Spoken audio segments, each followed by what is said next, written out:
Friends, welcome to my YouTube channel Sandeep study class. आज हम लोग सर्किल चैप्टर क्लास 10th का पढ़ने जा रहे हैं। बहुत ही ज़्यादा इम्पोर्टेंट चैप्टर है। जैसा कि आप लोग देख रहे हैं, हर एक पॉइंट को मैंने इस वीडियो में कवर करने की कोशिश कर रहा है। ध्यान से देखिए, 10 मिनट का टाइम दीजिए आप लोग, हर एक कॉन्सेप्ट आप लोगों को समझ में आएगा। अगला अगर लेक्चर समझना है तो इसको समझना बहुत ज़्यादा ज़रूरी है। सर्किल के बारे में एक एक पॉइंट को मैं समझाने वाला हूं, तो ध्यान से इस वीडियो को आप लोग देखिए, बिल्कुल बेसिक से समझ में आ रहा है आपको। सबसे पहले हम लोग देखते हैं क्या,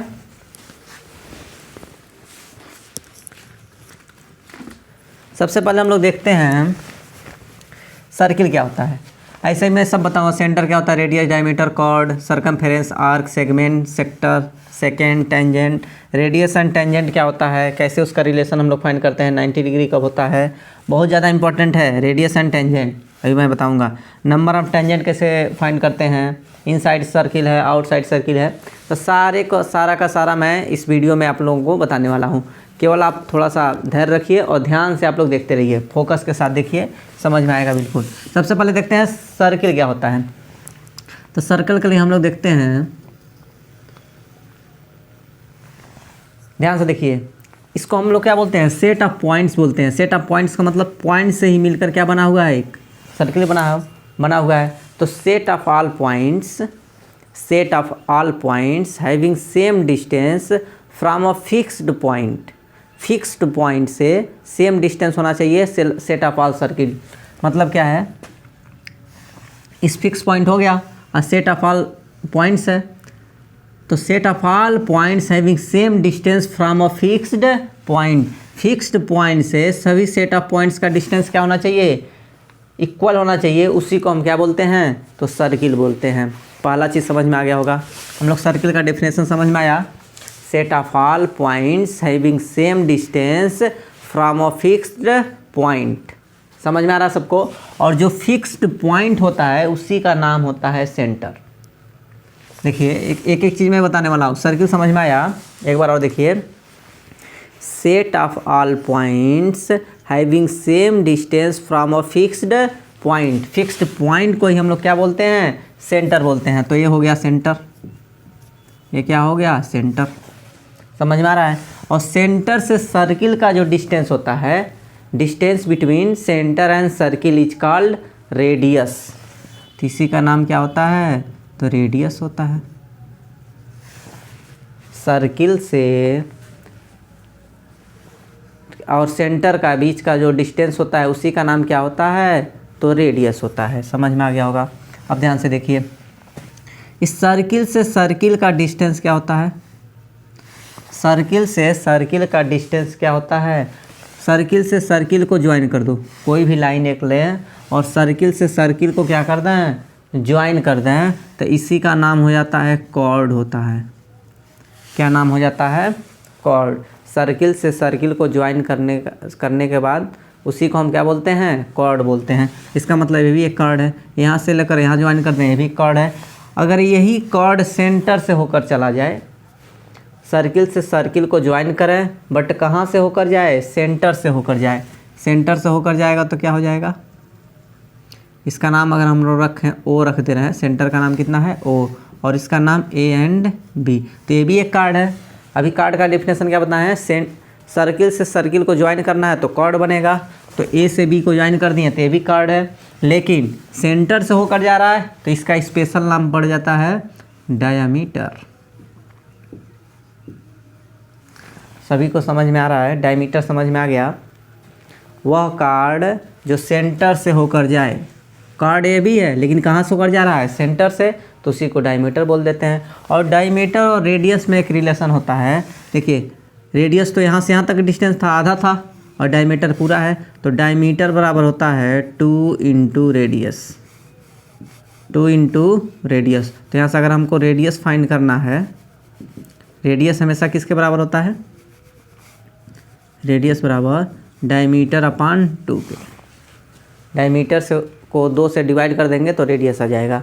अब समझ में आ गया। तो हम लोग क्या क्या पढ़ लिए, सर्किल पढ़ लिए, सेंटर समझ में आ गया, रेडियस समझ में आ गया, डायमीटर समझ में आ गया, और क्या समझ में आ गया, कॉर्ड समझ में आ गया। कॉर्ड किसे कहते हैं, तो सर्किल से सर्किल का डिस्टेंस जो होता है उसी को हम क्या बोलते हैं, कॉर्ड। एक ज्वाइन कर दें, सर्किल से सर्किल को टच करा दें, यहाँ से टच करा दो पी क्यू, तो पी क्यू भी क्या है, एक कॉर्ड है। समझ में आ गया। और वही कॉर्ड सेंटर से होकर चला गया तो डायमीटर, यहाँ से सेंटर से लेकर जाओ तो ये भी क्या हो जाएगा, एक डायमीटर हो जाएगा। समझ में आ गया। इसके बाद हम लोग क्या देखते हैं, सरकमफेरेंस किसे करते हैं। सरकमफेरेंस बोलें या फिर इसी का नाम क्या बोलते हैं हम लोग, पेरीमीटर बोलते हैं, पेरीमीटर। सरकमफेरेंस मतलब जो दिखाई दे रहा है बार बार का, इसका लेंथ हम लोग फाइंड कर रहे हैं, इसका लेंथ हम लोग फाइंड कर रहे हैं, यही क्या हो जाएगा, इसका सरकमफेरेंस हो जाएगा। अगले चैप्टर में हम लोग पढ़ेंगे इसका सरकमफेरेंस का फार्मूला क्या होता है, तो 2πr होता है। समझ में आया, 2πr होता है। तो सरकमफेरेंस किसे कहते हैं, तो एक सर्किल है, तो बाहर बार यहाँ से अगर हम लोग ऐड करना, लेंथ को मेजर करना स्टार्ट करें तो यहाँ से लेकर यहाँ तक ऐसे ऐसे इसका मेजर कर लें, तो इसी को हम बोलते हैं क्या, सरकमफेरेंस बोलते हैं। सबको समझ में आ गया होगा। सेंटर समझ में आ गया, सर्किल समझ में आ गया, रेडियस समझ में आ गया, डायमीटर समझ में आ गया, सबको समझ में आ रहा है। सरकमफेरेंस किसे कहते हैं, तो बाहर का जो इसका क्या होता है, परिधि होता है, उसी को हम बोलते हैं सरकमफेरेंस। अब आर क्या होता है, ध्यान से देखिए। अब मान लीजिए एक सर्किल है, तो इसी का नाम क्या है, सरकमफेरेंस नाम है। और सरकमफेरेंस के एक छोटे से पार्ट को, सरकमफेरेंस के एक स्मॉल पार्ट को ही हम क्या बोलते हैं, आर्क बोलते हैं। जैसे ए एंड बी है, तो इस ए बी का नाम क्या है, यहाँ से लेकर यहाँ तक ये क्या है, आर्क है। समझ में आ गया, आर्क। सरकमफेरेंस के स्मॉल पार्ट को ही हम क्या बोलते हैं, आर्क बोलते हैं। समझ में आ गया होगा, आर्क समझ में आ गया। अब सेगमेंट और सेक्टर हम समझते हैं क्या होता है, एक सेगमेंट और एक सेक्टर। एक और हम लोग सर्किल ड्रा कर लेते हैं, और एक हम लोग ये क्या है, अभी बताया था मैंने, सर्किल से सर्किल के बीच का डिस्टेंस, सर्किल से सर्किल को ज्वाइन कर रहे हैं, तो यही एक क्या है, कॉर्ड है। समझ में आ गया। अभी मैं बताऊँगा, इसको मान लीजिए पी एंड क्यू है, और यहाँ पर एक्स मान लीजिए, तो पी एक्स क्यू क्या है, पी एक्स क्यू क्या है, तो पी एक्स क्यू एक आर्क है, पी एक्स क्यू क्या है, आर्क है, और पी क्यू क्या है, कॉर्ड है। तो आर्क और कॉर्ड का जो रीजन होता है, ये वाला भी तो रीजन है, इसी का नाम क्या होता है, तो सेगमेंट होता है। सेगमेंट किससे किससे मिलकर बना होता है, तो कॉर्ड से और आर्क से, कॉर्ड से आर्क से मिलकर क्या बनता है, तो सेगमेंट बनता है। तो ये भी तो एक आर्क है, कॉर्ड है, और ये भी एक आर्क है। समझ में आया। यहाँ पर ध्यान दीजिए, ये छोटा है तो इसको हम बोलते हैं क्या, माइनर आर्क बोलते हैं, माइनर आर्क। ए बी को हम क्या बोलते हैं, माइनर आर्क।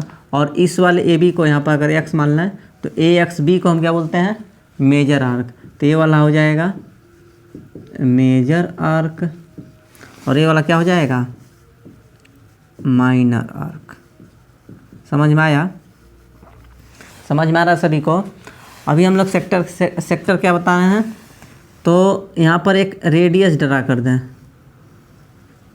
दो रेडियस ड्रा कर दें, तो रेडियस के बीच का रीजन, रेडियस और आर्क के बीच का जो रीजन होता है, इसी का नाम क्या होता है, तो सेक्टर नाम होता है। क्या नाम होता है, सेक्टर। समझ में आ गया। रेडियस एंड आर्क के बीच जो रीजन होता है उसी को हम सेक्टर बोलते हैं, और कॉर्ड और आर्क के बीच का जो सेगमेंट होता है, भाग होता है, उसी को हम क्या बोलते हैं, सेगमेंट बोलते हैं। इसमें भी होता है क्या, ये छोटा है, स्मॉल है, तो इसको माइनर सेगमेंट बोल देते हैं,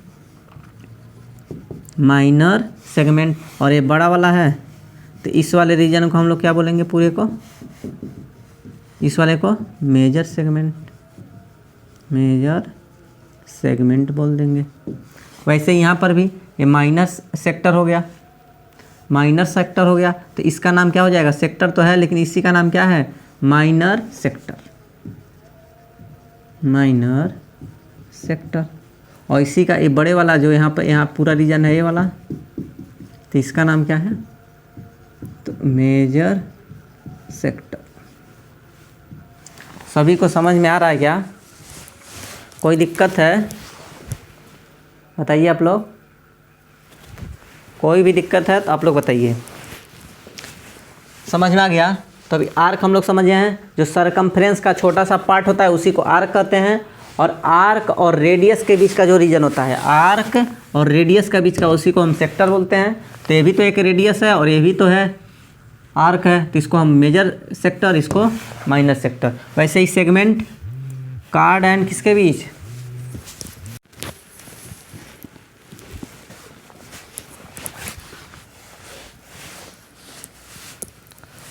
सबको समझ में आ गया होगा? इसमें कोई दिक्कत है किसी को? कोई दिक्कत किसी को नहीं है। अब हम लोग चलते हैं सेकेंड और टेंजेंट किसे कहते हैं। अगर इसमें कोई दिक्कत है तो एक बार और बताइए, एक बार और अगर देखना है तो देखिए ध्यान से। एक सर्किल है तो इस वाले को हम क्या बोलते हैं, आर्क बोलते हैं। छोटा है तो माइनर आर्क।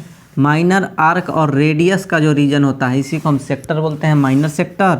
ये माइनर सेक्टर, ये मेजर सेक्टर। समझ में आ गया? वैसे ही क्या होता है, एक कार्ड हो गया, कार्ड और आर्क के बीच बनता है सेगमेंट बनता है, माइनर सेगमेंट, मेजर सेगमेंट। अरे सर्किल को दो भागों में बांट जा रहा है, एक अपर वाला भाग, एक लोअर वाला। तो लोअर वाला छोटा है तो इसको हम बोलते हैं क्या, माइनर सेगमेंट, और इसको मेजर सेगमेंट। समझ में आ गया? ये इसलिए मैं बता रहा हूँ बार बार क्योंकि अगला चैप्टर जब हम लोग एरिया पढ़ेंगे, सर्किल का एरिया, तो उसमें यहाँ पर बहुत ज़्यादा इंपॉर्टेंट है। तब इसी का हमको क्या पूछेगा, एरिया निकालना पूछेगा, और इसका क्या पूछेगा, एरिया। समझ में आ गया? वहाँ मैं आप लोगों को बताऊँगा, और बहुत ही आसान फार्मूले के साथ मैं आप लोग को वहाँ पर फार्मूला मैं क्या करूँगा, प्रूव भी कराऊँगा कि कैसे होता है। ठीक है, पर फार्मूला मैं प्रूव भी कराऊँगा कि एरिया कैसे निकालते हैं सेक्टर का और किसका, सेगमेंट का। अभी हम लोग देखते हैं सेकंड क्या होता है। तो कोई भी लाइन अगर हम लोग जा रहा है, कोई भी लाइन सर्किल को 2 पॉइंट्स पे कट करके चला गया, 2 पॉइंट्स पे कट करके चला गया, जैसे कि ये देखिए, तो 2 पॉइंट्स को कट करके जा रहा है, ए पॉइंट और बी पॉइंट पे, ए एंड बी। तो इसी का नाम क्या होता है, सेकंड होता है। बस खत्म। 2 पॉइंट्स को कट करके जाए, सर्किल को 2 पॉइंट्स पे कट करके चला जाए तो उसी को हम क्या बोलते हैं, सेकंड। और एक पॉइंट पर, एक पॉइंट से टच करके हुए चला जाए, छू कर चला जाए, केवल छू कर चला जाए, तो उसी को हम क्या बोलते हैं, टेंजेंट बोलते हैं। ध्यान से देखिए एकदम, एक एक चीज़ मैं बताऊंगा। टेंजेंट, टेंजेंट किसे कहते हैं, सर्किल को टच करता हुआ एक पॉइंट पे, ओनली 1 पॉइंट पे, और जो जिस पॉइंट पे टच करता है उसी का नाम क्या होता है, पॉइंट ऑफ कांटेक्ट होता है, पॉइंट ऑफ कांटेक्ट। समझ में आ रहा है? और भी हम लोग देखते हैं क्या, सेकंड समझ में आ गया, ये तो समझ में आ गया था। सेकंड क्या होता है, दो पॉइंट्स पे कट करके चला जाए तो सेकंड होता है। टेंजेंट क्या होता है, एक पॉइंट पे, एक पॉइंट को टच करके चला जाए, एक पॉइंट पे एक पॉइंट को टच करके चला जाए तो टेंजेंट होता है। और रेडियस एंड टेंजेंट में रिलेशन क्या होता है, अगर टेंजेंट जा रहा है तो एक ही पॉइंट पे टच करेगा, उस पॉइंट को बोलते हैं पॉइंट ऑफ कांटेक्ट। अगर सेंटर से रेडियस ड्रा करें, एक रेडियस खींचे, कहाँ पर खींचें, इस पॉइंट ऑफ कांटेक्ट पर एक रेडियस ड्रा करना है, लेकिन कहाँ पर, पॉइंट ऑफ कांटेक्ट पर। तो रेडियस से हमेशा क्या होता है, परपेंडिकुलर होता है, मतलब 90 डिग्री होता है। समझ में आ रहा है? बहुत ज़्यादा ये थ्योरम भी है, अगले नेक्स्ट वीडियो में मैं इस थ्योरम का प्रूफ भी कराऊंगा। समझ में आ रहा है आपको? ध्यान रखना है। क्या बताया मैंने, एक सर्किल है, टेंजेंट जा रहा है, क्या जा रहा है, टेंजेंट। और जब भी टेंजेंट जाएगा तो एक पॉइंट पे टच करेगा, उस पॉइंट का नाम है पॉइंट ऑफ कांटेक्ट। यदि रेडियस ड्रा करें, सेंटर से रेडियस को ड्रा करें, लेकिन कहाँ पर, इस पॉइंट ऑफ कांटेक्ट पर, कहाँ पर, पॉइंट ऑफ कांटेक्ट पर, तो हमेशा क्या होता है, 90 डिग्री होता है। याद हो गया? बहुत ज़्यादा इंपॉर्टेंट है, इसी से हम लोग क्वेश्चन सॉल्व करते हैं। अभी आएगा फिर नेक्स्ट क्वेश्चन आता है ऐसे, यहाँ पर एक टेंजेंट है और इस रेडियस से मिला देगा, तो जब भी रेडियस को मिलाएंगे पॉइंट ऑफ कांटेक्ट पे तो ये 90 डिग्री हो जाता है। समझ में आया? तो इससे इसके बिना क्वेश्चन लगेगा ही नहीं। तो ध्यान रखिए, बहुत ज़्यादा इंपॉर्टेंट है। समझ में आ गया? Radius and tangent. तो रेडियस ड्रा करेंगे किस पे? टेंजेंट के पॉइंट ऑफ कांटेक्ट पे, तो 90 डिग्री बनेगा।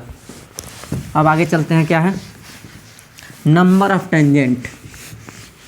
कितने हम लोग टेंजेंट ड्रा कर पाएंगे?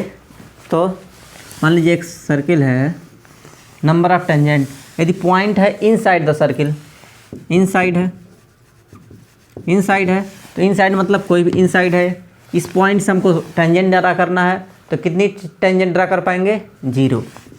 अरे भाई इनसाइड द सर्किल है तो कितने टेंजेंट? 0। ऑन द सर्किल है, ऑन द सर्कल, तो कितने? कोई भी पॉइंट ले लो on the circle, A point लेना, कोई भी पॉइंट, बी पॉइंट, तो इस पॉइंट से होकर कितनी टेंजेंट ड्रा कर सकते हैं? एक पॉइंट से जो सर्किल पर है, सर्किल पर है, तो सर्किल पर ए है, तो इससे कितनी टेंजेंट? तो केवल 1 एंड ओनली 1 टेंजेंट। अगर पॉइंट कहाँ पर है? तो सर्किल पर है, तब कितनी टेंजेंट? Only 1 tangent. तो यहाँ पर कितना हो जाएगा? ओनली 1। और आउटसाइड है, कहाँ पर है? आउटसाइड। मान लीजिए यहाँ पर है, पी है, आउटसाइड द सर्किल, तो आउटसाइड है, तो आउटसाइड से आप कितनी टेंजेंट? तो यहाँ पर हम लोग ड्रा कर सकते हैं ऐसे, और एक नीचे ड्रा कर सकते हैं, तो कितनी टेंजेंट? तो 2 टेंजेंट। ध्यान से देखना है। अगर पॉइंट इनसाइड द सर्किल है तो कितने टेंजेंट? 0। ऑन द सर्किल है तो 1, और आउटसाइड द सर्किल है तो 2 टेंजेंट। समझ में आ गया? अब देखते हैं क्या लेंथ ऑफ टेंजेंट क्या होता है। यदि आउटसाइड ऑफ द सर्किल है तो कितनी टेंजेंट? 2। तो दोनों का लेंथ क्या होता है? इक्वल होता है। ये मान लीजिए ए है और ये क्या है? बी है। तो यहाँ से जब हम टेंजेंट ड्रा किए तो पी ए टेंजेंट है, तो पी ए टेंजेंट बराबर किसके होगा? पी बी टेंजेंट के हमेशा क्या होता है? इक्वल होता है। इसका भी मैं प्रूफ कराऊंगा। 3rd वीडियो में प्रूफ होगा। 2nd वीडियो में क्या प्रूफ होगा? Theorem number 1 radius and tangent वाला। समझ में आ गया? तो 3rd वीडियो में मैं प्रूफ कराऊंगा कि लेंथ इक्वल क्यों होते हैं। समझ में आया? यदि समझ में आ रहा हो तो प्लीज़ लाइक कीजिए, फॉलो भी कीजिए, शेयर भी कीजिए। ठीक है? Thank you so much.